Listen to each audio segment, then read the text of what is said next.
नमस्कार दोस्तों, मैं मोहित सोनी आप सभी का स्वागत करता हूं। दोस्तों, हम आज बात करेंगे इंटरनेट के बारे में। हम 2 घंटे 3 घंटे बिना पानी के रह सकते हैं, बिना खाने के रह सकते हैं, लेकिन हम बिना इंटरनेट के नहीं रह सकते। तो हम आज बात करते हैं कि इंटरनेट किसका है, कौन इसका मालिक है, कौन इसको चलाता है, कौन इसका भगवान है।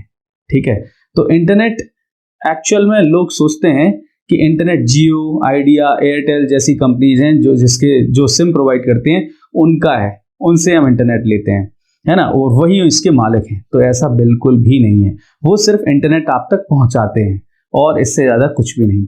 कुछ लोग सोचते हैं कि इंटरनेट सरकार चलाती होगी, लेकिन इंटरनेट सरकार भी नहीं चलाती है। सरकार सिर्फ इंटरनेट पे कुछ इन्फ्लुएंस कर सकती है, कुछ प्रभाव डालती है। माना कि कोई पोस्ट अच्छी नहीं है तो पोस्ट रिमूव करा देगी। कोई वेबसाइट हमें अपने देश में नहीं चलानी है तो हम उस वेबसाइट को ब्लॉक कर देंगे। इससे ज्यादा कुछ नहीं कर सकती सरकार। कुछ लोगों को लगता है कि इससे बड़ी कंपनीज जिसके पास बहुत ज्यादा डेटा है वो कंपनीज इंटरनेट को चलाती हैं, वो ही इसके मालिक हैं, जैसे कि गूगल, फेसबुक, यूट्यूब। तो ऐसा बिल्कुल भी नहीं है। ये कंपनीज भी इंटरनेट नहीं चलाती, इंटरनेट इनका नहीं है, ये कोई मालिक नहीं है इंटरनेट के। ये सिर्फ अपनी वेबसाइट चलाती हैं इंटरनेट पे। तो आखिरकार इंटरनेट चलाता कौन है, इंटरनेट किसका है, कौन इसका मालिक है? तो हम बात करते हैं इंटरनेट के बारे में और इन सब क्वेश्चंस के आपको आंसर देंगे। तो इंटरनेट एक्चुअल में आपको डेफिनेशन से बता दूं, इसकी जो परिभाषा बोलती है कि इंटरनेट 2 या 2 से ज्यादा कंप्यूटर्स जब आपस में जोड़ दिए जाते हैं और एक कंप्यूटर जब दूसरे कंप्यूटर का डेटा एक्सेस करने लगता है तो हम उसको इंटरनेट बोल देते हैं। और इसी तरीके से जब हम पूरे वर्ल्ड के कंप्यूटर्स को, वर्ल्ड के सर्वर्स को जब कनेक्ट कर देते हैं, आपस में जोड़ देते हैं, तो हम उसको इंटरनेट बोलने लगते हैं। माना कि www.youtube.com। अब YouTube कहाँ की कंपनी है? वैसे तो अमेरिका की कंपनी है, लेकिन हम इंडिया में बैठ के उस अमेरिका की कंपनी के सर्वर्स को एक्सेस कर पा रहे हैं, वहां की वीडियोस हम देख पा रहे हैं। तो क्या हुआ, इंटरनेट जो है वो वहां से हम एक्सेस कर पा रहे हैं। हमारा कंप्यूटर जो है या हमारा मोबाइल है वो कनेक्ट हो जाता है वहां के सर्वर से, यूट्यूब के अमेरिकन सर्वर से या इंडियन सर्वर से। तो इस तरीके से इंटरनेट काम करता है। इसके बारे में हम डिटेल वीडियो हम किसी और वीडियो में बताएंगे आपको। तो फिर इंटरनेट चलाता कौन है, कौन इसका मालिक है? फिर से वही क्वेश्चन आ जाता है। तो हम आपको बताते हैं कि इंटरनेट का मालिक कोई भी नहीं है। यार ये क्या बात हुई, तुम कहोगे कि इंटरनेट का मालिक कोई भी नहीं है, किसी चीज का कोई मालिक नहीं, ऐसा तो हो ही नहीं सकता, कोई ना कोई तो मालिक होता है। जी हाँ, लेकिन आप सही सुन रहे हैं कि इंटरनेट का कोई भी मालिक नहीं है और इंटरनेट के सभी मालिक हैं।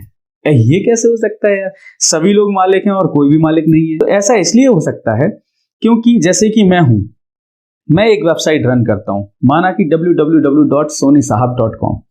तो मैंने वेबसाइट अपनी रन करी और मेरी वेबसाइट को कोई अमेरिका में बैठा बंदा या लंदन में बैठा बंदा एक्सेस कर पा रहा है, तो वो इंटरनेट को चला पा रहा है, मेरी वेबसाइट को देख पा रहा है। लेकिन अगर मैं चाहूं कि मैं वेबसाइट अपनी नहीं चलाना चाहता, मैं अपनी वेबसाइट बंद कर दूं, तो क्या आप देख पाओगे इस वेबसाइट को? नहीं देख सकते। मतलब कि इंटरनेट का 0.00001% मैंने कंट्रोल कर लिया। उसी तरह आप जैसे YouTube देखते हैं, www.youtube.com, तो ये इंटरनेट पे आप देख पाते हैं। लेकिन अगर YouTube चाहे तो अपना www.youtube.com नामक जो वेबसाइट उन्होंने बना रखी है, जो एप्लीकेशन बना रखी है, अगर वो ये बंद कर देते हैं तो क्या आप YouTube देख पाएंगे? नहीं देख सकते हैं। इसका मतलब ये है कि सारी वेबसाइट्स और जो सारे सर्वर्स जब मिल जाते हैं तो इंटरनेट बन जाता है। किसी एक वेबसाइट से इंटरनेट नहीं बनता है। जब बहुत सारे वेबसाइट्स, जब बहुत सारे सर्वर्स आपस में जुड़ जाते हैं तो उससे हम इंटरनेट कहते हैं। तो इंटरनेट का चलाता कौन है भाई? इंटरनेट को कोई तो रेगुलेट करेगा यार, कोई तो होना चाहिए जो इंटरनेट पर थोड़ा बहुत रेगुलेटरी नॉर्म्स लगाएगा।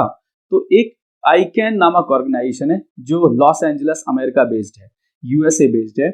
आईकैन मतलब international corporation for assigned names and numbers. ये ऑर्गेनाइजेशन है जो टॉप लेवल डोमेन्स बांटने का काम करती है। अब आप बोलेंगे यार टॉप लेवल डोमेन्स क्या है भाई? www.youtube.com जब आप लिखते हैं तो लास्ट में जो आप .com लिखते हैं ना, वो टॉप लेवल डोमेन है। आपने देखा होगा बहुत सारी वेबसाइट में .org, .nic, .com, तो ये टॉप लेवल डोमेन है। तो ये टॉप लेवल डोमेन कौन देता है? आईकैन ऑर्गेनाइजेशन है जो आप देख पा रहे हैं। आईकैन ऑर्गेनाइजेशन टॉप लेवल डोमेन्स को बांटती है। फिर ये यूट्यूब क्या है? यूट्यूब एक्चुअली डोमेन नेम है। जैसे मुझे अपनी वेबसाइट बनानी है तो मुझे डोमेन नेम खरीदना पड़ता है, मुझे स्पेस खरीदना पड़ता है। तो ये कहाँ से खरीद सकते हैं? ये ऐसी बहुत सारी वेबसाइट्स हैं, जैसे GoDaddy एक वेबसाइट है, तो GoDaddy पर जाकर आप डोमेन नेम खरीद सकते हैं। लेकिन GoDaddy को ये अथॉरिटी किसने दी कि आप डोमेन नेम बेचिए, और कौन कौन सी डोमेन नेम आप बेच सकते हैं, ये अथॉरिटी किसने दी? तो ये अथॉरिटी एक्चुअल में ICANN ऑर्गेनाइजेशन ने GoDaddy और GoDaddy जैसी बहुत सारी वेबसाइट जो होस्टिंग या फिर जो डोमेन नेम बेचती हैं उनको उन्होंने अथॉरिटी दे रखी है। तो ICANN ऑर्गेनाइजेशन जो है वो domain name and top level domain पर अपना रेगुलेशन अप्लाई करती है। अब आप बोलेंगे तो क्या ICANN इसका भगवान हो गई? तो भगवान बिल्कुल भी नहीं है।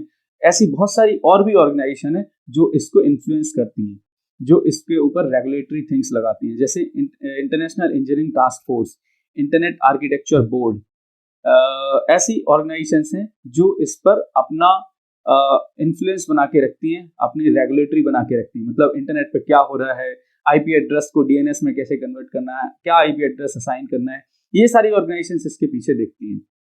जोक के लिए बता दूं, और जोक के लिए नहीं, एक्चुअल में ऐसा जोक बोला गया है कि 1998 में 1998 में बिल गेट्स जो दुनिया का सबसे अमीर आदमी था, उसने इंटरनेट को खरीदने की कोशिश करी। तो उसने कहा यार चलो मैं इंटरनेट खरीदना चाहता हूँ, लेकिन इसको मालिक कौन है यार, मालिक ढूंढते हैं। भाई मालिक ढूंढेंगे तभी तो उसको पैसे देंगे ना। तो इंटरनेट खरीदना है मुझे अगर, तो मुझे मालिक ढूंढना पड़ेगा। तो ऐसा कहा जाता है कि इंटरनेट जब खरीदने गए बिल गेट्स और खरीदना चाह रहे थे, तब उनको यही नहीं पता था कि मैं चेक किसके नाम का दूं, है ना। तो इसका कोई मालिक ही नहीं है एक्चुअल में, तो बिल गेट्स इसको नहीं खरीद पाए।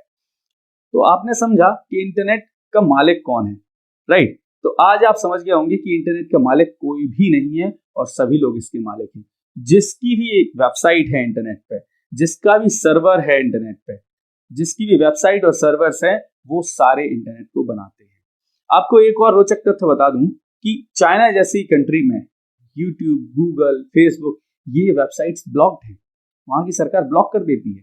वो चाहती है, चाइना सरकार चाहती है कि वहां के खुद के सर्च इंजन को वहां की चाइनीज सिटीजन्स हैं जो वो यूज करें। वो अपने लोकल फॉर वोकल बोलते हैं ना, लोकल फॉर वोकल करते हैं। खुद के बनाए हुए सर्च इंजन, खुद के बनाए हुए फेसबुक, खुद के बनाए हुए यूट्यूब जैसे वेबसाइट्स को प्रमोट करते हैं। वो चाहती हैं कि अपने जो हमारे जो चाइना के सिटीजन्स हैं उनका माइंड वॉश हो, माइंड वॉश करके रखना चाहती हैं, ताकि वो बाहर के देशों से ज़्यादा कनेक्ट ना हो जाए, ठीक है। और वहाँ की सरकार हमेशा बनी रहे और चाइना कंट्री ऐसे ही ग्रो करती रहे। खैर चाइना बहुत ही माइंडेड कंट्री है, इसके बारे में हम कभी बाद में बात करेंगे। तो इंटरनेट का मालिक सभी हैं और कोई भी नहीं है। अगर आप भी इसके मालिक बनना चाहते हैं तो आज ही जाइए और वेबसाइट एक बना लीजिए, डोमेन नेम खरीदिए और वेबसाइट बना लीजिए और आप इसके मालिक हो जाएंगे। जब चाहे आप वेबसाइट अपनी बंद कर दीजिए, अगर आपने बंद कर दी तो कोई उसको एक्सेस नहीं कर सकता, जब चाहे आप उसको फिर से अप कर दीजिए। तो इस तरीके से आप इंटरनेट के एक बहुत छोटे से मालिक बन सकते हैं। दूसरी चीज बता दूं, लोगों ने सोचा था कि गूगल, फेसबुक, याहू जैसी कंपनीज इंटरनेट को चलाती हैं या इंटरनेट के मालिक हैं। उन्होंने कुछ गलत नहीं सोचा था, मैं ऐसा बोलना चाहूंगा। क्यों गलत नहीं बोला उन्होंने? क्योंकि अगर गूगल, फेसबुक या याहू या यूट्यूब ये कंपनीज अगर बंद हो गई या इन्होंने अपनी वेबसाइट अगर बंद कर दी, तो आपको आधे से ज्यादा इंटरनेट तो चलाना आएगा ही नहीं। आप लगेगा ही नहीं कि हम इंटरनेट में चलाएं क्या। अगर हम गूगल हटा दें तो आप सर्च ही नहीं कर पाएंगे कुछ, आपको पता ही नहीं होगा कि दूसरा सर्च इंजन कोई याहू नाम का सर्च इंजन है या बिंग नाम का सर्च इंजन है, राइट। तो आपको पता ही नहीं होगा, तो आप इंटरनेट चला ही नहीं पाओगे। आप कहोगे यार क्या चलाऊं मैं। अगर यूट्यूब बंद कर दिया जाए, फेसबुक बंद कर दिया जाए, व्हाट्सएप बंद कर दिया जाए, तो आप क्या करोगे। आप मोबाइल में हम आपको डेटा दिए रहेंगे, इसके बाद भी आप डेटा को एक्सेस नहीं कर पाओगे, इसके बाद भी आप डेटा को यूज नहीं कर पाओगे दिन भर। तो कह सकते हैं कि गूगल, फेसबुक, यूट्यूब, व्हाट्सएप ये कंपनीज का बहुत बड़ा इन्फ्लुएंस है, बहुत बड़ा प्रभाव है इंटरनेट के ऊपर।